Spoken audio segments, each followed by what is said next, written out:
jewe rero nk'ivi muyinga namanutse Bujumbura ntabona imbere n'inyuma ibibazo ari byinshi mbona ubuzima bungoye hama nkasenga Imana uri mu bibazo urasenga kandi iyo ubonye ko biguma biduga nuko uhindura isengesho hama maze gushika ino Bujumbura nahuye na byinshi noronka minerva yo kuriha ukuntu bandanya mba mu gisagara cy'Ibujumbura biragoye kuko umuryango umenga nturi kuragufasha ata muntu numwe wizeye Imana igacicisha muri yanziga dutse muri bwa bugararwa iryo ntigyoreka kubishimwe muri jewe rero ryabere niniya naciye rero numva iri jambo rimfashije rirandemesha ngo ngira ngo nkore ikintu gisha byabaye bishasha imbere yiwanje ngo kandi ngo bakigira giseruke ngo ubu none rero byaraserutse nani yo mpamvu ndabivuze n'Imana nivyumve.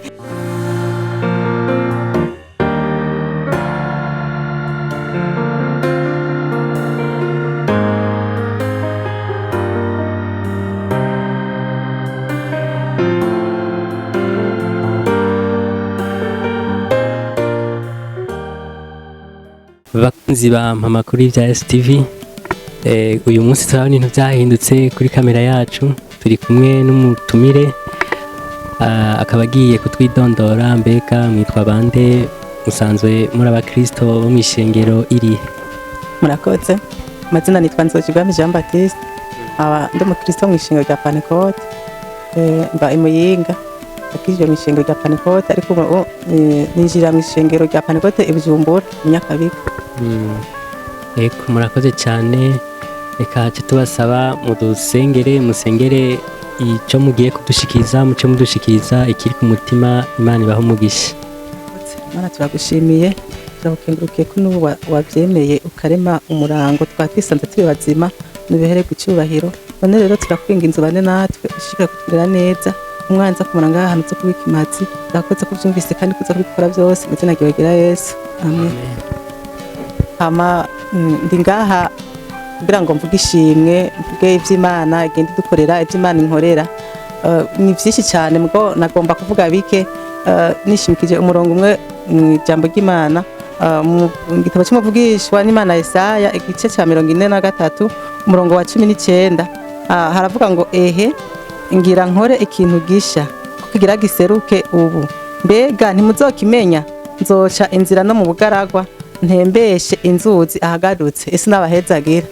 uyu murongo niwo umaze iminsi umfasha muri iyi minsi kuko hari ivyo no kwita amashimwe ko iyo urosi ishimwe sigura ko inyuma hariho umutwaro wari umaranye iminsi jewe rero nk'ivi muyinga namanutse Bujumbura ntabona imbere n'inyuma ibibazo ari byinshi mbona ubuzima bungoye hama nkasenga Imana uri mu bibazo urasenga kandi iyo ubonye ko biguma biduga nuko uhindura isengesho hama maze gushika ino Bujumbura nahuye na byinshi ndiko ndakora mugabo ko nkora nkabona ntibiriko biragenda neza sindonka umwanya liberté yo gusenga ko nakuriye mu byo gusenga sinabironka nca ndahindura isengesho ndabwira Imana je ko naje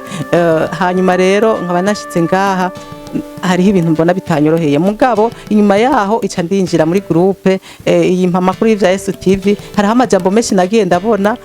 andemesha hariho impanuro nyinshi nagiye mbona hariho ibishinga ntahe byinshi nagiye numvana na bene data hanyuma nanje ca ndahindura isengesho maze guhindura isengesho niko kuva mu byo by'ubuzi nakora kuko nabana binduhije atamwanya mfise ntasenga bikwiye ndavuga ati jewe rero ngomba mbandanya amashure yiwanje hanyuma rero mvuze uko ngomba mbandanya amashure yiwanje hariho nabigiriye inama arambwira ati genda nzoce ndagufasha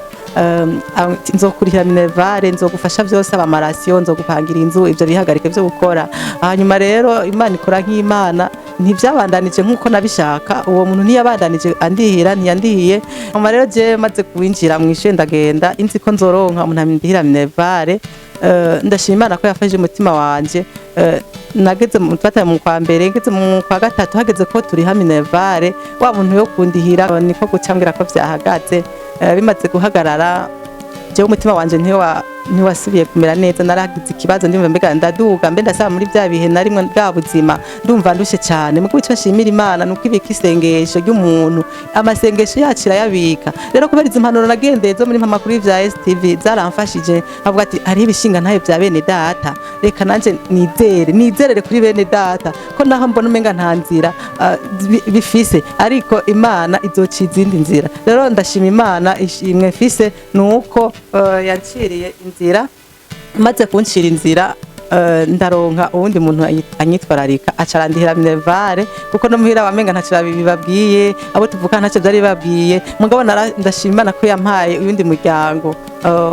wo kurundi ruhande uciranyitwararika nzamana birakunze none rero ishimwe nuko yishyuye umutwaro wanje nari ndushe cyane nari ndemerewe ndumva mbega basha ko ninjiye gusohoka abantu bakumva ngo ndabivuyemwo bizogenda gute abantu nabibwiye bazokwifata gute bazotwenga ariko Imana kubera ni inyembabazi kandi ari umuvyeyi wa twese yacikoresha abandi bantu none rero nirishimwe fise hari gihe nawe uburushe uremere ukumva umenga nta nzira ntibishoboka mugabo kwa naje nabonye ko bishoboka nawe ugire ukwize kandi ureme Imana izoca inzira ahantu mu bugararwa ahantu hagadutse nkuko naje yazinciriye sinari nomva noronka minerva yo kuriha ukuntu bandanya mba mu gisagara cy'Ibujumbura biragoye kuko umuryango umenga nturi kuragufasha ata muntu numwe wizeye Imana igacicisha muri yanzi gadutse muri bwa bugararwa iryo ntigyoreka kubishimwe muri jewe rero ryabere niniya naciye rero numva iri jambo rimfashije rirandemesha ngo ngira ngo nkore ikintu gisha byabaye bishasha imbere yiwanje ngo kandi ngo bakigira giseruke ngo ubu none rero vyaraserutse naniyo mpamvu ndabivuze n'Imana nivyumve ko turafise Imana mwijuru niryo shimwe Yesu nabahezagira murakoze cyane ku ntahe nziza mutubwiye twumva aho Imana ibashikanye mbega J.Baptiste ubu unye amashuri byarakunze urayabandanya ubu byifashe gute ego kubera nagumanye kwizera nubwo umutwaro wari uhari nagumye nsenga navuze ko hari intahe za bene data nagumye mbona ikina kiriya naye cyangwa gateka nkorere ko kwizera kwa bene data nabandanije kwiga n'ubundi ko ndiga Iman'ibishimirwe cyane hanyuma mu kigeragezo nk'icyo abantu b'Imana hariho usanga urose ijambo ry'Imana rigufasha canke hari amasezerano wari ufise canke hari ijambo ry'Imana waronse mu bihe nk'ibyo ego nari mfise ubwa mbere nari mfise amasezerano muri jewe nari mfise indoto zo kwiga mugabo kandi hariho n'uwari yabivugisha mbwa ati naho bimeze uko uri ngaha wewe Imana yaranyeretse ko uzokwiga mugabo sine nabihambije mugabo harageze ikindi gihe ndavuga ati kumbe Imana nawe nyene irabibona ko ibi bintu birimwe inguvu ubwa mbere nari nabikititse abivuze mugabo kubera ivyo nabona nkora bitacamwo naciye mvuga ati kumbe jewe inzira ziwanje reka mbandanye ishuri murakoze cyane reka turangize tukwifuriza umugisha w'Imana Imana ishishikare kugufasha no kubana nawe mu ishure iguhe kumenya kandi n'ibindi izobikora yakoze bizoguma ikora n'ibindi murakoze cyane kwishimwe muduhaye mudushikirije twebwe abakunzi ba makuru bya TV Imana ibaho umugisha